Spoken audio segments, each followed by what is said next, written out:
Welcome back to Public Affairs on Peach. Obviously, when most people hear the words breast cancer, they think of women. Although breast cancer in men is rare, it does happen. Breast cancer survivor Eric Dunlap is living proof of that. Good morning to you. Good morning. Good to have you here. Thank you. So, how long have you been a survivor? 16 years as of August of this year. Wow, 16 years. Share your story. Well, I initially found out that I had a lump. And the way I found is I found an old photo when I first got married. And in that photo, I was in very good shape. It was on our honeymoon. And I had a six-pack, I had the guns, I had great chest at that time. And I looked at that picture, and I'd been married for a few years, and I thought, what happened to that guy that was in that picture? Where's my six-pack? You know, it looked more insulated. And where are the guns and everything else? But when you have two children and you're married, you become a little more, I won't say sedentary, but maybe just a little bit. Yeah. And so after seeing that picture, I decided to go work out and do a strenuous workout. And my goal was to get it back in shape that night, so when I got back up in the morning, my six-pack would return. And so I began doing the strenuous workout. And the workout consisted of push-ups, curls, and sit-ups.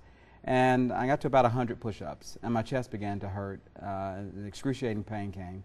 And I didn't know what it was emanating from, and I thought, okay, I've done too many push-ups. Perhaps I should have listened to my wife and gradually worked out, but of course, I'm a guy, and sometimes we don't listen. And so when I couldn't stand, I called for my wife to come to the basement where I was working out, and she realized that something was wrong by the way I called her. I said, hey, I can't get up. She thought I was having a heart attack. She said, I'm going to call 911. But I said, I'm breathing fine. There's something, my chest is just hurting. So she tried to help me stand. Now, mind you, my youngest is 13 months old. My oldest is 3. Wow. So I'm still not thinking anything's really wrong, but when I tried to stand again, I clutched my chest where the pain was emanating and felt a lump that I never noticed before.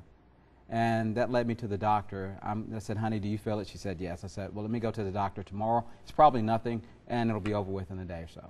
I get to the doctor's office, and to my surprise, he said, I need to have you see a specialist. And so I'm wondering why. But I looked over his shoulder, and he wrote surgical oncologist. So immediately I associated, but I'm still not thinking I'm a guy. So I'm not expecting to have anything wrong in that area. And we go to the doctor. I see him. He sends me to a specialist. I go the next day, and 3 days later, I'm diagnosed with breast cancer. Wow.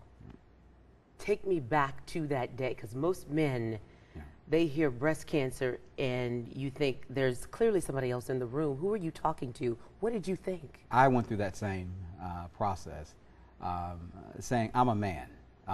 This shouldn't be happening to a man. I'm not familiar with any men other than Richard Roundtree having breast cancer, and so I knew that it was very rare. And although my physician realized that he needed to do some double checking, and he said, well, you know, we had 7 pathologists review your report, and all 7 confirmed that it's breast cancer. But I'm a pretty optimistic guy, so I said, well, let me get a second opinion. I'm sure he thought I was nuts, being that the 7 were not enough, but the second opinion to the 7. But nonetheless, I sought a second opinion because I knew an oncologist at Emory. And that oncologist at Winship actually was the same oncologist that worked on my mother. My mother was diagnosed with breast cancer 4 years prior to my diagnosis. But I still didn't think I was in danger because I'm a guy. I worried about my younger sister, who I always encouraged to get a mammogram. But I'm the one that ended up with breast cancer. She's doing fine. Wow. And it was quite the surprise, because not only did I have to undergo a radical mastectomy and remove all the breast tissue from the right side, I also underwent a simultaneous reconstructive surgery. They extracted muscle from my back, placed it in my chest so my chest would be symmetrical. And then I had to endure 6 months of chemotherapy. But the doctor said the workout was probably the best thing I could have ever done. If I had not been working out at the time that I was doing it, I would not have known about a lump.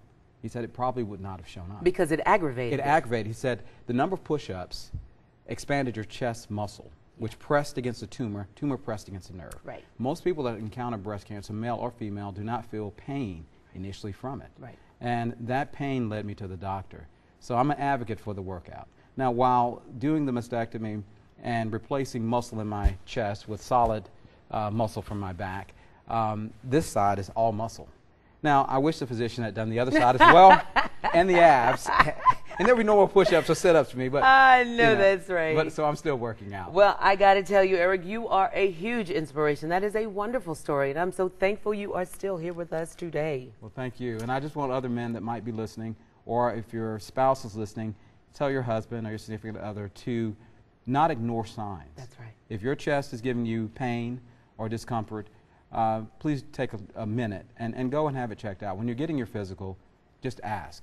And for physicians listening, ensure that when you're checking out a male, that you ask if there's any history of breast cancer in the family, male or female. That's right. Because that at least opens the dialogue and will instruct them to do more testing. That's right. Education, key. Absolutely. Eric, thank you. Thank you. Absolutely. Stay with us, please. There is a lot of conflicting information about mammograms. We will try to kind of clear things up when Public Affairs on Peach returns.